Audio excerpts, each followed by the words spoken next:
प्रभु यीशु मसीह के नाम दे विच पिता परमेश्वर का धन्नवाद।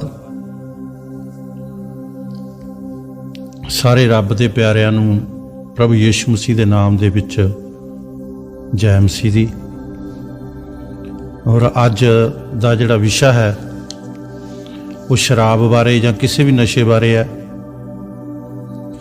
आओ आपां परमेश्वर पिता तो पवित्र आत्मा तो आपां सिखांगे पवित्र बाइबल के द्वारा नशे के बारे, शराब के बारे। जो मैं सीखा है अज तक, जिन्ना भी प्रभु ने आपां नूं सिखाया कि पवित्र बाइबल के अनुसार नशा बिल्कुल भी नहीं करना। हाँ जी,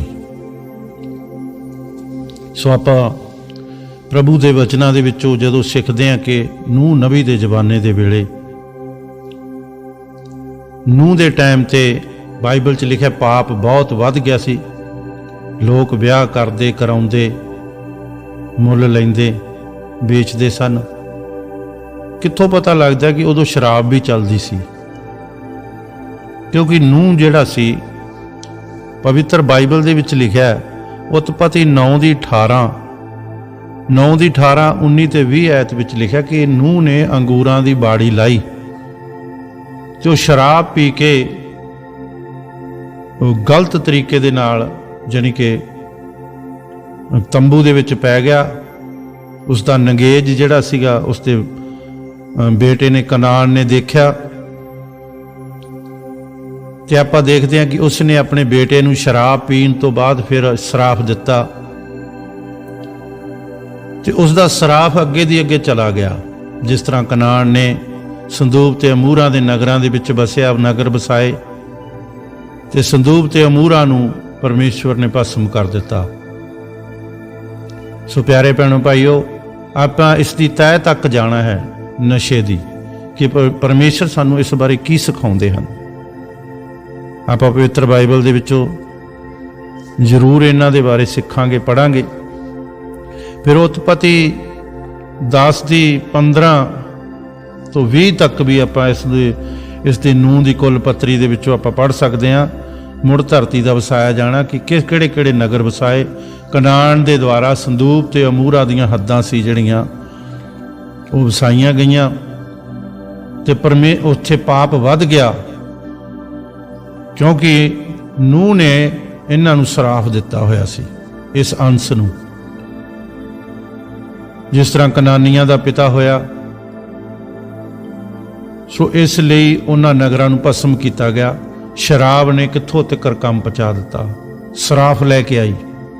आपां देखते हैं अगे, आपां पवित्र बाइबल दे विचों पढ़दे हां लेवियां दी किताब 10 अध्याय उहदी 8 ते 9 आयत। कई बारी आपां सोचते हैं पुराने नेम दे विच ते नवें नेम दे विच की अंतर है शराब दे बारे। आपां पुराने नेम दा ते नवें नेम दा अंतर भी समझांगे। पुराने नेम दे विच जिस तरह आपां लेवियां 10 अध्याय उहदी 9 8 10 दी 8 ते 9 तक, अते यहोवा हारून नाल बोलिया कि कोई मद या नशा ना पीना, ना तू ना तेरे सने तेरे पुत्र, जिस वेले तुसी मंडली दे डेरे विच जाओ तुसी मरो ना। ये तुहाडीआं पीढ़ियां तिकर सदा दी विधि होवे। परमेश्वर दे वचन च यह लिखिया कि जदों हारून जाचक ते उहदे बच्चे परमेश्वर दी सेवा करते सी तां तंबू विच उदों परमेश्वर आउंदा सी। तां देखते हैं कि परमेश्वर ने क्या कहंदा भी तू जदों नशा पीवें तां कहंदा तंबू च ना जाई किते तू मर जावें, तू नाले तेरा पुत्र, सदा दी विधि होवे। आपां इस चीज़ नूं चंगी तरह समझना है। पहलां तां आपां इह समझीए कूच भी शराब ते मैं दे विच की फर्क है। मैं अलग चीज़ है, शराब अलग चीज़ है। मैं जदों ज़्यादा पीती जाती है तो ਉਹਦੇ ਵਿੱਚ भी नशा है। कहोतां 20 अध्याय दी एक आयत च लिखा मैं ठट्ठे वाली ते शराब झगड़े वाली चीज़ है। जो कोई उन्हां तो धोखा खावे वो बुद्धवान नहीं। लिखा मैं ठट्ठे वाली ते शराब झगड़े वाली चीज़ है। तो नूह ने मद पीती सी, शराब पीती सी, जानी कि शराब कढ़ के अंगूरां दी बाड़ी लाई हुई सी, अंगूरां दी शराब कढ़ के पीती सी। तो आपां देखदे हां कि कित्थों तिकर सराफ पहुंच गया। पुराने नेम दे विच इन्ने लोग सुधरे नहीं सी, क्योंकि पौलस भी लिखदा कि जिहड़ा पुराना नेम जे विच लोकां ने गलतियां कीतियां वो असीं नहीं करनियां, वो साडे लई उदाहरण है। आपां इन्हां वचनां दे विचों की सिੱਖਿਆ कहावतां दे विचों शराब अते मैं अलग अलग चीज़ां दोने।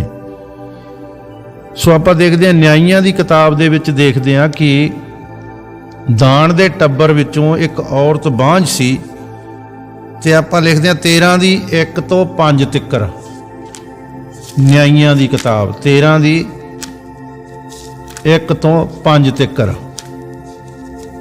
ਇਹਦੇ ਵਿੱਚੋਂ ਆਪਾਂ ਪੜਾਂਗੇ ਪ੍ਰਭੂ ਦੀ ਬਚਨਾਂ ਦੇ ਵਿੱਚੋਂ, ਤਾਂ ਆਪਾਂ ਸਿੱਖ ਸਕੀਏ ਤੇ ਇਹਨਾਂ ਦੇ ਵਿੱਚ ਕੀ ਅੰਤਰ ਹੈ।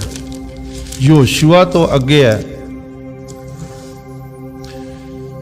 ਇਜ਼ਰਾਈਲੀਆਂ ਨੇ ਯਹੋਵਾ ਦੀ ਨਿਗਾਹ ਵਿੱਚ ਫੇਰ ਬਦੀ ਕੀਤੀ ਅਤੇ ਯਹੋਵਾ ਨੇ ਉਹਨਾਂ ਨੂੰ 40 ਵਰਿਆਂ ਤੀਕਰ ਫਲਸਤੀਨੀਆਂ ਦੇ ਹੱਥ ਸੌਂਪ ਦਿੱਤਾ।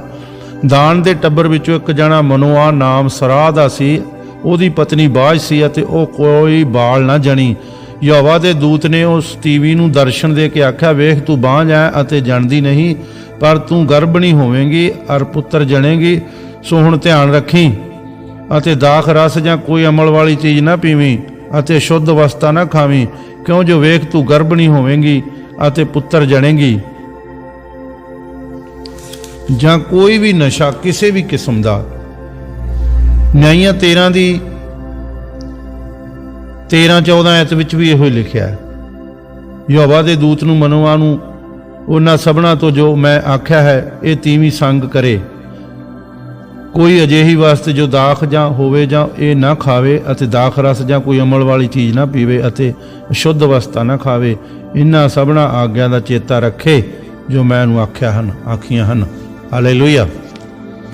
ਸੋ ਆਪਾਂ ਦੇਖਦੇ ਹਾਂ ਕਿ ਇਹ ਦਾਨ ਦੇ ਟੱਬਰ ਵਿੱਚੋਂ ਜੋ ਔਰਤ ਹੈ, ਇਸ ਨੂੰ ਕੀ ਕਿਹਾ ਸੀ ਵੀ ਜਿਹੜਾ ਤੇਰੇ ਲੜਕਾ ਜੰਮੂਗਾ ਉਹ ਪੇਟ ਤੋਂ ਹੀ ਉਹ ਮੇਰਾ ਪਿਆਰਾ ਹੋਊਗਾ ਤੇ ਮੈਂ ਉਹਦੇ ਨਾਲ ਹੋਊਗਾ, ਤੂੰ ਕੋਈ ਨਸ਼ਾ ਨਹੀਂ ਕਰਨਾ।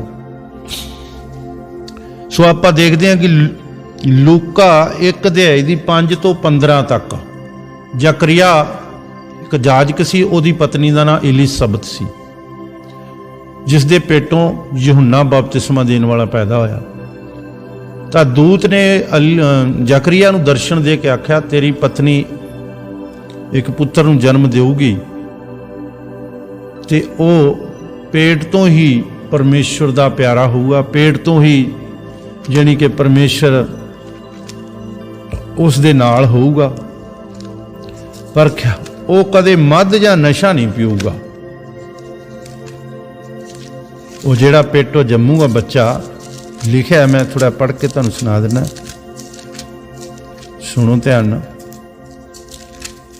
ਇਸ ਦੀ ਆਪਾਂ 1 ਤੋਂ 13 1 ਦੀ 13 ਤੋਂ ਸ਼ੁਰੂ ਕਰਦੇ ਹਾਂ। ਪਰ ਦੂਤ ਨੇ ਉਹਨੂੰ ਆਖਿਆ, ਹੇ ਜ਼ਕਰੀਆ ਨਾ ਡਰ, ਕਿਉਂ ਜੋ ਤੇਰੀ ਬੇਨਤੀ ਸੁਣੀ ਗਈ ਔਰ ਤੇਰੀ ਪਤਨੀ ਇਲਿਸਬਤ ਤੇਰੇ ਲਈ ਇੱਕ ਪੁੱਤਰ ਜਣੇਗੀ। ਤੂੰ ਉਹਦਾ ਨਾਮ ਯਹੂਨਾ ਰੱਖਣਾ ਔਰ ਤੈਨੂੰ ਖੁਸ਼ੀ ਔਰ ਆਨੰਦ ਹੋਵੇਗਾ ਔਰ ਬਥੇਰੇ ਉਹਦੇ ਜੰਮਣ ਤੋਂ ਖੁਸ਼ ਹੋਣਗੇ, ਕਿਉਂਕਿ ਉਹ ਪ੍ਰਭੂ ਦੇ ਸਨਮੁਖ ਵੱਡਾ ਹੋਵੇਗਾ ਅਤੇ ਨਾ ਮੈਂ ਨਾ ਮਦ ਪੀਵੇਗਾ ਅਤੇ ਆਪਣੀ ਮਾਂ ਦੀ ਕੁੱਖੋਂ ਹੀ ਪਵਿੱਤਰ ਆਤਮਾ ਨਾਲ ਭਰ ਜਾਵੇਗਾ। ਪਵਿੱਤਰ ਆਤਮਾ ਨਾਲ ਭਰਿਆ ਬੰਦਾ ਕਦੇ ਵੀ ਨਸ਼ਾ ਨਹੀਂ ਕਰ ਸਕਦਾ, ਬਿਲਕੁਲ ਨਹੀਂ। ਹਾਲੇਲੂਇਆ। ਇਸ ਲਈ ਪਿਆਰੇ ਭੈਣੋ ਭਾਈਓ, ਮੈਂ ਤੁਹਾਨੂੰ ਕੁਝ ਦੱਸਣਾ ਚਾਹੁੰਦਾ ਕਿ ਪੁਰਾਣੇ ਨੇਮ ਦੇ ਵਿੱਚ ਜਿਹੜਾ ਮਨੁੱਖ ਦਾ ਸਰੀਰ ਸੀ ਉਹਦੇ ਵਿੱਚ ਪਰਮੇਸ਼ਰ ਕਦੇ ਆ ਜਾਂਦਾ ਸੀ, ਕਦੇ ਚਲਿਆ ਜਾਂਦਾ ਸੀ। ਲੇਕਿਨ ਨਵੇਂ ਨੇਮ ਦੇ ਵਿੱਚ ਅਸੀਂ ਪਹਿਲਾ ਕਰੰਥੀਆਂ 3 ਦੀ 16 ਪੜ੍ਹਦੇ ਹਾਂ। ਉੱਥੇ ਕੀ ਲਿਖਿਆ ਹੈ? ਪਹਿਲਾ ਕਰੰਥੀਆਂ 3 ਦੀ 16 'ਚ ਕੀ ਲਿਖਿਆ ਹੈ? ਅਸੀਂ ਇਹਨੂੰ ਪੜ੍ਹਾਂਗੇ। ਕੀ ਤੁਸੀਂ ਇਹ ਨਹੀਂ ਜਾਣਦੇ ਕਿ ਤੁਸੀਂ ਪਰਮੇਸ਼ਰ ਦੀ ਹਾਈਕਲ ਹੋ ਅਤੇ ਪਰਮੇਸ਼ਰ ਦਾ ਆਤਮਾ ਤੁਹਾਡੇ ਵਿੱਚ ਵਸਦਾ ਹੈ? ਜੇ ਕੋਈ ਪਰਮੇਸ਼ਰ ਦੀ ਹਾਈਕਲ ਦਾ ਨਾਸ ਕਰੇ ਤਾਂ ਪਰਮੇਸ਼ਰ ਉਹਦਾ ਨਾਸ ਕਰੇਗਾ। ਪਰਮੇਸ਼ਰ ਦੀ ਹਾਈਕਲ ਪਵਿੱਤਰ ਹੈ ਤੇ ਇਹ ਤੁਸੀਂ ਹੋ। ਅਸੀਂ ਪਰਮੇਸ਼ਰ ਦੀ ਹਾਈਕਲ ਹਾਂ, ਪਰਮੇਸ਼ਰ ਦਾ ਮੰਦਰ ਹੈ। ਪਹਿਲਾ ਕਰੰਥੀਆਂ 6 ਦੀ 19 'ਚ ਕੀ ਲਿਖਿਆ? ਅਥਵਾ ਕਿ ਤੁਸੀਂ ਇਹ ਨਹੀਂ ਜਾਣਦੇ ਵੀ ਤੁਹਾਡੀ ਦੇਹੀ ਤੁਹਾਡੇ ਅੰਦਰ ਪਵਿੱਤਰ ਆਤਮਾ ਦੀ ਹਾਈਕਲ ਹੈ, ਜਿਹੜੀ ਤੁਹਾਨੂੰ ਪਰਮੇਸ਼ਰ ਦੀ ਵੱਲੋਂ ਮਿਲੀ ਹੈ ਅਤੇ ਤੁਸੀਂ ਆਪਣੇ ਆਪ ਦੇ ਨਹੀਂ ਹੋ, ਤੁਸੀਂ ਤਾਂ ਮੁੱਲ ਨਾਲ ਲਏ ਗਏ ਹੋ। 20 ਐਤ 'ਚ ਲਿਖਿਆ ਆਪਣੀ ਦੇਹੀ ਨਾਲ परमेश्वर ਦੀ ਵਡਿਆਈ ਕਰੋ। दूसरा करंथियां 6 अध्याय की 14 ਐਤ ਤੋਂ ਲੈ ਕੇ 18 तक लिखिया है ते आपां 16 तो पढ़ते हाँ। दूसरा करंथियां 6 की 16 तो अते परमेश्वर की हैकल नूं मूर्तियां नाल की वास्ता अथा असीं तां अकाल पुरख की हैकल हाँ। जिवें परमेश्वर ने वचन किया मैं उन्हां विच वास करांगा, मैं उन्हां 'च फिरिया करांगा, मैं उन्हां दा परमेश्वर होवांगा ते मेरी प्रजा होणगे। इसलिए तुसीं उन्हां विचों निकल आओ, अड्ड होवो। प्रभु आखदा है किसी भ्रिष्ट वस्तु नूं हत्थ ना लाओ, मैं तुहानूं कबूल कर लवांगा और तुहाडा पिता होवांगा ते तुसीं मेरे पुत्र धीआं होवोगे। इस वचन सर्वशक्तिमान परमेश्वर दा है। हालेलूया। पुराने नेम दे विच जिहड़ा मंदिर सी वो तंबू दा बणिया जां इट्टां दा बणिया इस तरह दा हुंदा सी। ते आपां यूहन्ना बपतिस्मा देण वाले तो जदों पैदा हुंदा ते लिखिआ वो पेट चों पवित्र आत्मा भर जाएगा ते मैं जां मध नूं नहीं पीएगा। पुराने नेम च लेवियां 10 दी 8 ते 9 ऐत च असीं की पढ़िआ कि जदों तुसीं परमेश्वर की हजूरी विच जाओ कोई नशा नहीं पीना, नहीं तां तुसीं मर जाओगे। हुण असीं परमेश्वर की हजूरी च किन्ना चिर जाने आ? हुण असीं परमेश्वर की हजूरी विच 24 घंटे रहने आ। इसलिए असीं 24 घंटे ही कोई नशा नहीं करना। आमीन, हालेलुया। इसलिए नूह नबी जदों सीगा उन्हां दे हालात कुछ होर सी, क्योंकि वो 24 घंटे परमेश्वर की हजूरी च असीं रहने आ। असीं पवित्र आत्मा का मंदिर है, क्योंकि जदों यसू मसीह सलीब ते चढ़े तो हैकल का पड़दा उत्तों लैके थल्लों तक पाट गया कि परमेश्वर हैकल चों निकल के मनुखा दे नाल मेल मिलाप करनों आ गया। तो इसलिए पौलस भी लिखदा कि तुसीं ये नहीं जानते कि तुसीं परमेश्वर का मंदिर हो। असीं हुण अपने शरीर दे नाल कोई भी पाप जां गुनाह नहीं कर सकते, क्योंकि इफसियां 5:18 च लिखिआ मैं नाल मस्त ना होवो, सगों आत्मा नाल भरपूर हो जाओ। मैं नाल मस्त ना होवो जिहदे विच लुचपणा है, कहते आत्मा नाल भरपूर हो जाओ। इसलिए जिहड़े भी असी मैं नाल मस्त नहीं होना, असी आत्मा च भरपूर होना।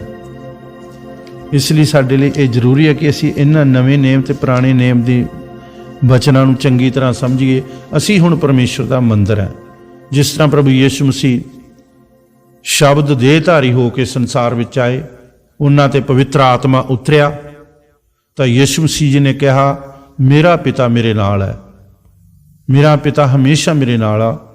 इसलिए प्यारे भैणों भाईओ, असी समझांगे कि असी कोई नशा नहीं करना, क्योंकि बाइबल दे विच इसकी सख्त मनाही है नवें नेम दे विच।